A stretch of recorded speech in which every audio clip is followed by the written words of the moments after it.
Sy maak haar debuut in 2003 en het sedertdien een van die mees suksesvolle Britse sangers van haar tyd geword. Sy spog met meer as 11 miljoen se albumverkope, meer as 1 miljoen konsertkaartjies se verkope en ontvang meer as 56 platinum toekennings. What an absolute honor to be speaking with Katie Melua. Katie, thank you so much for joining a Groot Ontbyt all the way from London, I hear. Thank you so much for having me. It's an absolute honor. Katie, you have a very unique story on how you got discovered, which launched your musical career, and it all started with a song about Eva Cassidy. Will you please share the story with us? I was 17 at college, and being, a child of the 80s, and in the 90s, I grew up with a lot of pop and R&B, and boy bands. So when I first heard Eva Cassidy, I was really blown away by how just majestic her record sounded and her voice sounded. I loved the purity. I loved the classic songs that she was interpreting. And I didn't know anything about her, but I was so looking forward to seeing her live. And then I found out, sadly, that she had passed away at the young age of 35. And I was so moved by that I wrote a song about Eva in dedication to her. And then this was the song that I played to the producer, Mike Bapp, who ended up being my collaborator for many years. And so I guess it's really, because of Eva that I got to make, those records, and that I got to connect with Mike too, because he was a huge fan of Eva Cassidy too. When people see someone successful, they tend to be so focused on the success that they forget the backstory, that they forget the humble beginnings. Katie, your childhood years, what was that like? I recall reading up on a story of you having to carry buckets of water up 5 flights of stairs to where your parents resided, to your family's flat. Well, that story kind of became quite blown up because I guess it's a good image for, in the world of media and press. But yeah, it's true. I was born in Georgia in Eastern Europe, the former Soviet Union. And in the 90s, when we were all living there as a family, the country was really on its knees. Its infrastructure was really down. So we didn't have electricity, we didn't have hot water. And the electricity would come on for about 1 hour each day, which was actually the most stressful time because everyone would rush to their electronic devices like their VHS players or their cassette players, or the washing machine or something like that. And yeah, you had to do what you had to do. But moving to the UK when I was 9 was a real blessing because I got to then suddenly have access to water and electricity and an education. And yeah, I'm very grateful for it. It was like winning the lottery. Katie, so I guess it's fair to say that you are used to blackouts, or like we used to refer to it in South Africa as load shedding. But nevertheless, you just referred previously to your preferred work of music or your influence of music, which was very much pop and R&B. So what caused the change of style in your music as your followers or your fans associate with? Well, it was discovering Eva Cassidy, as we mentioned before. Also, my boyfriend at the time introduced me to Dylan and Joni Mitchell, and I became a huge fan of their music. I just loved their, the sort of distilled sounds that they had. And every artist, I guess, tries to, put out the best of what they've heard and what they've been influenced by. What about a song catches your attention first? What makes a song a good song? I think it's everything. I think it's about what the song does to a room or to the airways. I dream of people hearing my records in cafes or, in their homes, and it changes the atmosphere the way the great Brazilian record Ellis and Tom does to me. I put that record on with Ellis, Regina and Thomas Jobim, and it doesn't matter how grey it is in London, I suddenly feel like I'm on holiday, and so that's everything. That's about, all those things you can't really describe. So it's about that whole package. You made your debut in 2003 with the launch of Call of the Search at the age of 19, and you sold nearly 2 million copies within the first 5 months. Wow. I want to take you back to that moment in time which you described as your first concert. A fully booked 2,000 capacity venue, which no unknown artist had previously filled to its capacity. However, you succeeded in doing that. So I'm sure you can recall that moment in time. Do you have a certain kind of ritual before you go onto stage? I'm sorry, but I just need to pick your brain for a moment. What goes through your mind just before setting foot onto stage? You know what? There's always things that go through your head where you're like, so many people are dependent on this, that I do a good job. So many people have worked so hard, from the musicians to the producer, to the record company, to the PR people. And so all those things can really stress you out. But actually, what I tend to focus on as I walk on stage is I think I just need to focus on the idea of one person being in that room and understanding that I'm just trying to bring these songs to life. These songs are about just raising their invisible tent and we enter the world of the song. And so that thought, I guess, has to take over all the other kind of nervous niggles that you might have going on in your head. So much passion. Was there ever a plan B for you? Plan B would have been working in a record store, but I think that would have failed even more because obviously record stores don't really exist over here in England. Have you got any left over there in South Africa? No, we still do have them in South Africa, but they are quite limited due to social media taking over and most of the music being streamed. Katie, despite huge success, tight schedule packed with shows, you decided to take a breather in 2010, just to take some time off. How do you manage to cope with the pressures of life? And how do you manage to cope with the pressures of the entertainment industry? I mean, what keeps you going? I think it's just making the records. Like, despite getting into trouble in 2010, like I had a mental breakdown, which I had to talk about because we had to reschedule a tour. But I got better and I'm so grateful for that. But it just never put me off. Like, yeah, there is pressure. There are, crazy things that you got to do for it, but making records is incredible. Like, I'm still infatuated by the magic of it. I still really believe that we have so much to invent in the field.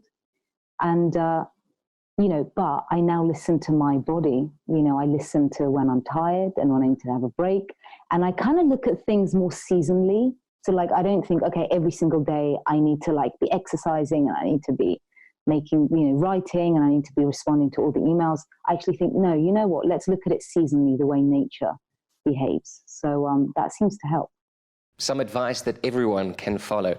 Katie, I want to dig a bit deeper into the new album and the new single, so please don't go anywhere. So gesels Katie Melua, bly net waar jy is. Sy is bekend vir liedjies soos 9 Million Bicycles en The Closest Thing to Crazy, om maar net 'n paar van haar liedjies te noem, maar sy spog ook nou met 'n splinternuwe enkelsnit, A Love Like That, vanaf haar 8ste album. Wat 'n voorreg om vandag met Katie Melua te kan gesels. Katie, let's talk about the new single and also the new album. The single, A Love Like That. So when hearing that title, you immediately start thinking about love. You start thinking about a relationship between two people. But then I recall reading through your bio, it seems like you are usually attracted to the odd songs. So I'm thinking about the 9 Million Bicycles, which you described as something about the song was so wrong, it became right. So would you describe A Love Like That as one of these odd songs? Well, I think songs can do and be anything. And it's important to just explore, all the types of ways that a song can, change an atmosphere. A Love Like That kind of addresses even those old songs that I sung, I'd like to use the word classic and timeless because I'm amazed at how much songs like Closest Thing to Crazy and 9 Million Bicycles seem to have survived, and people still send me so many letters about them. But those songs are about young love and this kind of this one idea of love, which is that it will last forever. But now that I'm 35, I think it's important that the records grow with me and that I address all the different dimensions of love, and as you grow older, your observations become more acute. And those are the things that I'm trying to put into this new album. And A Love Like That is the very first song from it. And I've just been amazed at the reaction. I mean, the fact that I'm talking to you now is just so great, because it means there's some love out there for it. So it's a burning fire, it'll be a wreck, a bitter dream that makes you beg. It falls like rain, it turns to dust. How do you make a love like this last? Wow, not your typical idealistic viewpoint of love. So what about this song captivates your heart? You know what, when I was writing it and when it finally kind of clicked into place, I actually did a little dance because I was so happy about it. Because, well, I don't know, I feel like we have a lot of love propaganda. You know, it's the thing that everyone loves talking about. You know, all the women in my life, you know, the guys pretend they don't like talking about it, but we know they do. And then, of course, the records are all about, you know, the history of record making is all about this type of love, this kind of fairy tale love. And this song addresses that question. You know, maybe someone can answer it for me. You know, it's good to put questions in songs. That's very true. So the new album, album number 8, will give fans a glimpse into your philosophies of love. How important is it to you as an artist, as a writer, someone being creative, to be given that freedom to explore and experiment with your music? Well, I mean, I definitely have to say that I don't know and have the answers to everything at all. You know, I'm definitely trying to figure out myself. But in terms of freedom, like, I really believe in refining your craft and becoming as skilled as you possibly can be, you know. And then I find that once you've gotten to that stage where you can really mold your artistic, can I use the word weapon? Let's use the word, you know, artistic kind of tools, then you can really reach a level of freedom because you know how to use them. You know, and I'm talking about creating melodies and creating lyrics and creating that relationship between melodies and lyrics. And then, of course, working with brilliant people who know the level that they can bring and the level that you're at, and, you know, creating something really beautiful. So through that, hopefully, yes, freedom is felt. Your artistic weapon, I like the way you describe it, because that's at the end what it is. That's the tool that you have. So behind the scenes, you're having to shoot the cover of the album, a self-portrait, because you guys couldn't get together due to COVID-19. So tell that story.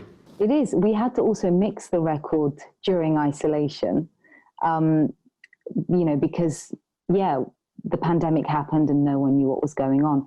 But the cover, Rosie Matheson sent me her Mamiya camera, and she's a brilliant photographer, and she taught me how to take a self-portrait. And yeah, that ended up being, that is now the front cover. Wow, and it's beautiful. You can almost regard yourself as a photographer. So when it comes to the music video, the cinematography was approached very uniquely, playing a lot with color, a lot with emotion. It almost gives a cinematic sense. Was this the initial planned approach? Yeah, we worked with the brilliant video director Charlie Lightning, and he's worked with Liam Gallagher, and, you know, he's worked with Paul McCartney, and we really wanted to make it as meaningful as possible, despite the situation that we're in with the pandemic. So we had to have very limited crew on the shoot. It was just me and one other person on screen, Billy Howell, the actor, and yeah, I mean, I guess you try and give something that is meant to be invisible, you know, like records are an invisible art form, but you have to make videos to give them some kind of illumination.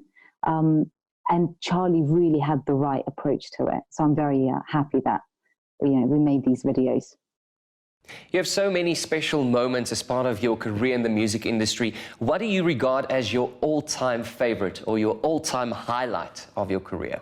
I still get blown away by the experience of being in the studio with great musicians and all of us playing as live as possible and bringing to life a song, you know, and then coming in the control room and listening to it and going, how does this sound? And it's a, you know, it's a very, it can be quite frightening, but it's also quite magical when you first hear these moments that have just been captured by musicians, interpreting the song, you know, because unlike classical music, we don't give the musicians specific note by note instructions. They interpret it. We have the harmony set, obviously the melody is set, the lyrics are done, but they have to, you know, bring their own style and culture to it. And yeah, I mean, I'm sorry not to give you a specific thing, but that is what I live for. I just adore it. Well, there's a saying that goes, purpose generates passion, and that passion is definitely evident in your work. So, Katie, before I greet you, I just want to play a game with you, if that's okay, since I still want to get to know you a bit better, and especially for those listeners and viewers that also want to get to know you better. So I'm going to give you a few options, and you can just identify the most suitable for you, and then when needed, you can elaborate. Are you ready? I am indeed. Here we go. Comedy or horror films? Oh, I'm going to go with horror films. Acoustic or full orchestral? Ooh, that's really difficult. I'm going to go with full orchestral because that's where we're at right now, but I love acoustic too. Most daring song you have ever performed or recorded? If the lights go out, maybe? Bicycle or car? Bicycle. Morning person or evening person? Morning person. And if you had to choose or identify one accent of choice, what would it be? Oh, that's a really good question. I'm going to go with the French accent. It's probably quite obvious. But what's more sexier than a French accent, right? Well, they call it the language of love, so why not? It's a good choice. Katie, thank you so much for your time. I really appreciate it. And all the best with the new album, all the best with the new single. Thank you for producing such great work, and we're looking forward to chatting to you in the near future again. All the best. Thank you so much. Well, we've worked a lot on it, so I'm delighted to be talking to you. Thank you. Katie, thank you so much for your time. I know that you're quite busy, and all the best with the new album and with the new single. We are looking forward to having a chat in the near future. Again, all the best. So gesels Katie Melua oor haar splinternuwe album, album number 9 en haar splinternuwe enkelsnit A Love Like That. So maak seker jy gaan kry dit sommer vandag nog.